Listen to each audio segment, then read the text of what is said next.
নমস্কার বন্ধুরা, আমি রাজ। রেলওয়ে চ্যালেঞ্জের ইউটিউব চ্যানেলে তোমাদের আরও একবার স্বাগত। জিকে ফাইটারের যে ক্লাস সেশনটা শুরু হয়েছে, আজকে তার সেকেন্ড ক্লাস। তো আজকে যে ক্লাসটা তোমাদের সাথে শেয়ার করব, সেই ক্লাসটা মেনলি বলতে পারো একটা মিক্সড জিকে থাকছে। অর্থাৎ এখানে arts section, science section, static সব কিছু ইনক্লুডিং একটা সেট তোমাদের সাথে ডিসকাস করব। তো যে কোশ্চেন্সগুলো তোমাদের সাথে শেয়ার করব, তার সাথে এক্সাম ওরিয়েন্টেড কোশ্চেন্স কী লিঙ্ক আপ করা যেতে পারে, বা একটা কোশ্চেন্স থেকে অ্যানাদার কোশ্চেন্সগুলোকে কীভাবে বন্ড করে রাখবে, তার নমুনা পাবে আজকের এই ক্লাসে।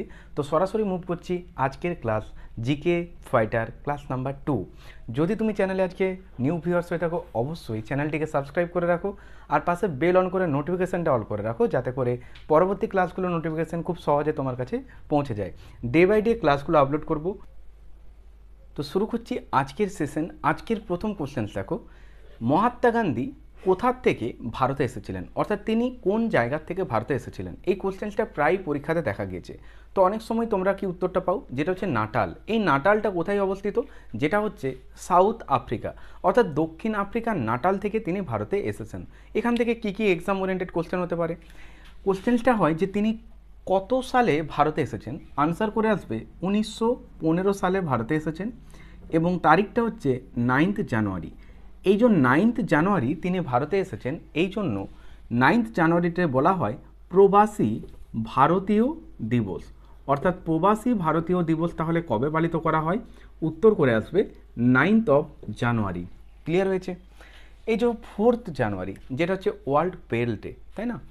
এই যে 1915 সালে তিনি ভারতে এলেন। এবার উনি ভারতে আসার পর প্রথম গণ আন্দোলন এবং প্রথম সত্যাগ্রহ কোনটা, এখান থেকে পরীক্ষায় কোশ্চেন থাকে। যদি তোমাকে কোশ্চেন্স করা হয় যে ওনার ফার্স্ট সত্যাগ্রহটা কি, ফার্স্ট সত্যাগ্রহটা কি, আনসার কি করবে? অনেকেই হয়তো ভাবছো অসহযোগ আন্দোলন, কিন্তু অসহযোগ যেটা আন্দোলন, এটা একটা আন্দোলন, কিন্তু এটা জানতে চেয়েছে সত্যাগ্রহ। তো মনে রাখবে যেটা হচ্ছে 1917 সালে, যেটা হচ্ছে চম্পারণ সত্যাগ্রহ। চম্পারণ সত্যাগ্রহ। ডাব্লিউবিপিতে একবার কোশ্চেন্স দিয়েছিল এই চম্পারণটা কোথায় অবস্থিত। তো আনসার করে আসবে যেটা হচ্ছে বিহার, অর্থাৎ বিহারেই হচ্ছে এই চম্পারণটা। এবার তুমি বলো, যদি ফার্স্ট ওনার গণ আন্দোলন বলা হয়, ফার্স্ট গণ আন্দোলন যদি বলা হয়, সেই ক্ষেত্রে মনে রেখে দেবে উত্তর করবে অসহযোগ আন্দোলন। অসহযোগ আন্দোলন। এই অসহযোগ আন্দোলনের টাইমটা কত ছিল? যেটা হচ্ছে 1920 থেকে 1922। এই টাইমে অসহযোগ আন্দোলনটা হয়েছিল, যেটা মহাত্মা গান্ধীর গণ আন্দোলন। তোমাদের সাথে যে ক্লাসগুলো ডে বাই ডে আপলোড করে শেয়ার করছি, এইগুলো অবশ্যই কপিতে নোট করবে। প্রত্যেকটা ক্লাস তোমাদের জন্য অনেক গুরুত্বপূর্ণ। Upcoming competitive exam, WP, KP, এছাড়া রেল এক্সামগুলো যদি টার্গেট হয়ে থাকে, অনেক অনেক উপকৃত হবে এই ক্লাসগুলো থেকে। তাই প্রপার হয়তো একটা কপিতে নোট করো, কারণ ডে বাই ডে ক্লাসগুলো আপলোড করব। আর এখান থেকে তুমি জিকে জিএসের যে সেক্টরটা, যার মধ্যে arts section, science section, static এবং কারেন্ট অ্যাফেয়ার্স সিলেক্টিভ 2024 অ্যান্ড 2025 সব কিছু ইনক্লুড থাকবে এই ক্লাসগুলোর মধ্যে। তাই অবশ্যই ক্লাসগুলোকে ভালো করে মনোযোগী হয়ে ক্লাসগুলো করো এবং নোট করো। ফার্স্ট গণ আন্দোলন বললে অসহযোগ আন্দোলন। এখান থেকে আর কি কি কোশ্চেন হতে পারে? দেখো, মহাত্মা গান্ধী থেকে পরীক্ষায় কিন্তু কোশ্চেন থাকে। এই যে একটা বলে না যে পুনা চুক্তি, পুনা চুক্তি, এই পুনা চুক্তিটা কত সালে হয়েছিল? কেন এত ইম্পর্টেন্ট? পুনা চুক্তিটা কোন টাইম হয়েছিল? আনসার করে আসবে 1932। এই 1932-এ কী হয়েছিল? পুনা চুক্তি হয়েছিল। পুনা চুক্তিটা কার কার মধ্যে হয়েছিল? একটা হচ্ছে ডাক্তার বি আর আম্বেদকর, এবং মহাত্মা গান্ধী, যার পুরো নাম মোহনদাস করমচাঁদ গান্ধী। ক্লিয়ার হয়েছে? মনে রাখবে যদি বলতো গান্ধী আরউইন অ্যাক্ট, তখন উত্তর হবে 1931 সাল। এখান থেকে পরীক্ষাতে কিন্তু একটা কোশ্চেন থাকে, এই পুনা চুক্তি এবং গান্ধী আরউইন। যেটা হচ্ছে গান্ধী আরউইন বললে 1931 সালটা করে আসো, পুনা চুক্তি বললে 1932, এবং যেটা বি আর আম্বেদকর এবং মহাত্মা গান্ধীর মধ্যে হয়েছিল। মনে রেখে দাও, এখান থেকে ওনার ডান্ডি অভিযান থেকে পরীক্ষায় কোশ্চেন থাকে। তাহলে ডান্ডি অভিযান যেটা হয়েছিল, সেটা কত সালে হয়েছিল? ডান্ডি অভিযান, দেখো ডান্ডি অভিযান যেটা হয়েছিল সেটা হচ্ছে 1930 সালে হয়েছিল। অর্থাৎ 1930 সালে ডান্ডি অভিযানটা হয়েছিল, এটা তোমরা প্রত্যেকেই জানবে। কিন্তু ডান্ডি অভিযানটা শুরু হয়েছিল এবং এটা শেষ হয়েছিল। যদি বলা হয় যে ডান্ডি অভিযানটা কীরকম টাইমে শুরু হয়েছিল, তার আনসারটা কী হবে? যেটা মনে রাখবে 12ই মার্চ, অর্থাৎ 12ই মার্চ ডান্ডি অভিযানটা কী হয়? যেটা হচ্ছে স্টার্ট হয় এবং এটা শেষ হয় কোথায় গিয়ে, ডান্ডি গ্রামে গিয়ে। এবং এটা শেষ যখন হচ্ছে সেটা হচ্ছে 6th of April, 6th of April। তাহলে মনে রাখবো কি করে, দেখো 12 তারিখ আর 6 তারিখ, বুঝতে পারছো এরই হাফ।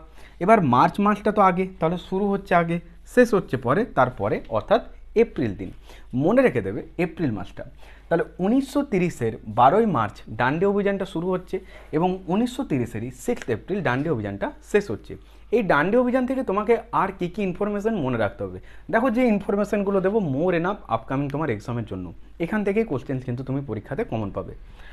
ডান্ডি অভিযানটা থেকে কোশ্চেন্স থাকে যে উনি কত মাইল পথ হেঁটেছেন, ওনার সাথে কতজন পথে সত্যাগ্রহী ছিল, ইনফ্যাক্ট উনি যাত্রাটা শুরু করেছিলেন কোথার থেকে। তো মনে রাখবে এই যাত্রাটা শুরু হয়েছিল যেটা গুজরাটের সবরমতী আশ্রম থেকে। আই রিপিট, গুজরাটের সবরমতী আশ্রম থেকে এই ডান্ডি অভিযানটা শুরু হয়। এটা শেষ কোথায় হয়, ডান্ডি গ্রামে গিয়ে। ডান্ডি গ্রামে গিয়ে মনে রেখে দাও 241 মাইল পথ 78 জন সত্যাগ্রহীকে নিয়ে 24 দিন পায়ে হাঁটার পর অবশেষে তিনি ডান্ডি গ্রামে গিয়ে পৌঁছান। এই জন্যে ওনার হাতের সেই ডান্ডি অভিযান। ক্লিয়ার হয়েছে? এর পাশাপাশি তোমাকে কি মনে রাখতে হচ্ছে আর মহাত্মা গান্ধী থেকে, দেখো মহাত্মা গান্ধী থেকে মোস্ট ইম্পর্টেন্ট যেটা সেটা হচ্ছে লবণ আইন। অর্থাৎ লবণ আইনটা ভাঙার জন্য তিনি কোন আন্দোলনটা করেছিলেন, উত্তর কি করো, আইন অমান্য আন্দোলন, যেটাও সালটা হচ্ছে 1930। মনে থাকবে, তাহলে লবণ আইন বললে উত্তর করে আসবে 1930, এবং আইন অমান্য আন্দোলনও যদি বলা হয় উত্তর করে আসবে 1930। অর্থাৎ লবণ আইনটা ভাঙার জন্যই তিনি আইন অমান্য এই আন্দোলনটা করেছেন, যেটা হচ্ছে 1930-এ। ক্লিয়ার হয়েছে? এখান থেকে আর কি কোশ্চেন্স তোমাকে লিঙ্ক করে রাখতে হবে, যেটা পরীক্ষার জন্য ভিভিআই। তোমরা প্রত্যেকেই বলবে যে বলো তো ভারত ছাড়ো আন্দোলন এটা কীরকম টাইমে হয়েছিল, আনসার কি করবে? তোমরা অনেকেই বলবে 1942, তাই না? ইন দ্য ইয়ার 1942 যেটা কি হয়েছিল, ভারত ছাড়ো আন্দোলন, তাই তো? মনে রেখে দেবে ভারত ছাড়ো আন্দোলন 1942, 8 আগস্ট। অর্থাৎ 1942-এর 8ই আগস্ট কী হয়েছিল, ভারত ছাড়ো আন্দোলন হয়েছিল। আচ্ছা, এই যে সালটা এটাকে চিনতে পারছো? এখান থেকে পরীক্ষাতে কিন্তু একটা কোশ্চেন্স রাখা হয়। সেই কোশ্চেন্সটা কী দেওয়া হয়, কেউ কি বলতে পারবে? 1942 সালটা ক্রিপস মিশন, আর একটা হয় কি ক্যাবিনেট মিশন, তাই না? তাহলে ক্রিপস মিশনটা কত সালে, 1942। এর সাথে যদি 4 অ্যাড করো সেটা হচ্ছে 1946, যেটা হচ্ছে ক্যাবিনেট মিশন, তাই তো? তাহলে ক্রিপস আর ক্যাবিনেট থেকে তোমাকে কি কি মনে রাখতে হবে, এই যে গণপরিষদ যেটা গঠিত হয়েছিল, কনস্টিটিউশন অ্যাসেম্বলি, তাই না? আমি যখন কনস্টিটিউশনের ক্লাসগুলো করব, সেই কনস্টিটিউশনের ক্লাসগুলোতে তুমি দেখবে যে সেখানে ধারাগুলো কত ইজিভাবে মনে রাখতে পারবে। দুর্দান্ত ট্রিক্সের মধ্যে তুমি অতগুলো লকে মনে রাখতে পারবে। তো সমস্ত কিছু এইসব ক্লাসেই তুমি প্রোভাইড করবো, তুমি ক্লাসগুলো অবশ্যই মন দিয়ে করো। 1942 সালে কি বলছো, 1942-এ যেটা হচ্ছে ক্রিপস মিশন। ক্রিপস, এখান থেকে না একটা দারুণ কোশ্চেন্স দেয়, কি জানো? ক্রিপস মিশনকে ফেল করা ব্যাংকের চেক বলেছেন, যেটা কে, মহাত্মা গান্ধী। অর্থাৎ ক্রিপস মিশনকে একটা ফেল করা ব্যাংকের চেকের সাথে তুলনা করেছেন মহাত্মা গান্ধী। এর ঠিক 4 বছর পর 1946, তাই না, যেটা হচ্ছে ক্যাবিনেট মিশন। এই যে গণপরিষদ যেটা হয়েছিল সেটা ক্যাবিনেটের পরিকল্পনাতেই হয়েছিল। যেরকম 1909 সালটা কি বলা হয় জানো, মরলে মিন্টো। প্রায় পিওয়াইকিউতে এই কোশ্চেন্সটা ঘোরাঘুরি করে এবং আপকামিং পরীক্ষার জন্য এগুলো ভিভিআই। এবং মনে রেখে দাও 1909টা যদি মরলে মিন্টো হয় তাহলে 1919টা কি বলো, এটা হচ্ছে মন্টেগু চেমসফোর্ড। মনে থাকবে, তাহলে 1909 সালটা হচ্ছে মরলে মিন্টো, 1919টা হচ্ছে মন্টেগু চেমসফোর্ড। ক্লিয়ার হয়েছে? তাহলে মহাত্মা গান্ধী থেকে এই কোশ্চেন্সগুলো কিন্তু পরীক্ষার জন্য মোস্ট ইম্পর্ট্যান্ট। ক্লিয়ার করতে পারলাম? তোমাদের জন্য একটা হোমওয়ার্ক থাকছে, এই হোমওয়ার্কটার আনসার তোমরা অবশ্যই আমাকে কমেন্ট সেকশানে করবে। সেটা কি, মহাত্মা গান্ধী যে বইটা লিখেছিলেন, অর্থাৎ তিনি দক্ষিণ আফ্রিকা থেকে যখন এসেছেন সেই জাহাজে আসার সময় তিনি একটা বই লিখেছেন, তাই না? যেরকম ইন্ডিয়া উইন্স ফ্রিডম, কে লিখেছেন, মৌলানা আবুল কালাম আজাদ। ইনি হচ্ছেন আমাদের ভারতের প্রথম শিক্ষামন্ত্রী, তাই না? যেরকম পরিবহন মন্ত্রী জন মাথাই, রেলমন্ত্রী যিনি ছিলেন জন মাথাই, ঠিক আছে? শ্যামাজি কৃষ্ণ বর্মা, তিনি কে ছিলেন, শিল্পের মন্ত্রী ছিলেন, তাই না? ঠিক তেমনি তোমাকে যদি কোশ্চেন্স করা হয় যে প্রথম শিক্ষামন্ত্রীকে, উত্তর কি করবে, মৌলানা আবুল কালাম আজাদ, যিনি ইন্ডিয়া উইন্স ফ্রিডম লিখেছেন। যেরকম ভারতের প্রথম প্রধানমন্ত্রী জওহরলাল নেহরু, ওনার মৃত্যুস্থলটা কী নামে পরিচিত? মানুষটাই শান্তিপ্রিয়, তার জন্য শান্তিবন নামে পরিচিত। দ্য ডিসকভার অফ ইন্ডিয়া, এটা কার লেখা? পণ্ডিত জওহরলাল নেহরুর লেখা। কংগ্রেসের যে অধিবেশন হয়েছিল, দুটো অধিবেশন, তার মধ্যে উনি দুটোতে কী ছিলেন? সভাপতিত্ব করেছেন। অধিবেশন তো অনেকগুলো হয়েছে, তার মধ্যে 1929 এবং 1940 এই দুটো অধিবেশন হয়েছিল পাকিস্তানের লাহোরে। এই দুটো অধিবেশনে সভাপতিত্ব করেছেন কে? জওহরলাল নেহরু।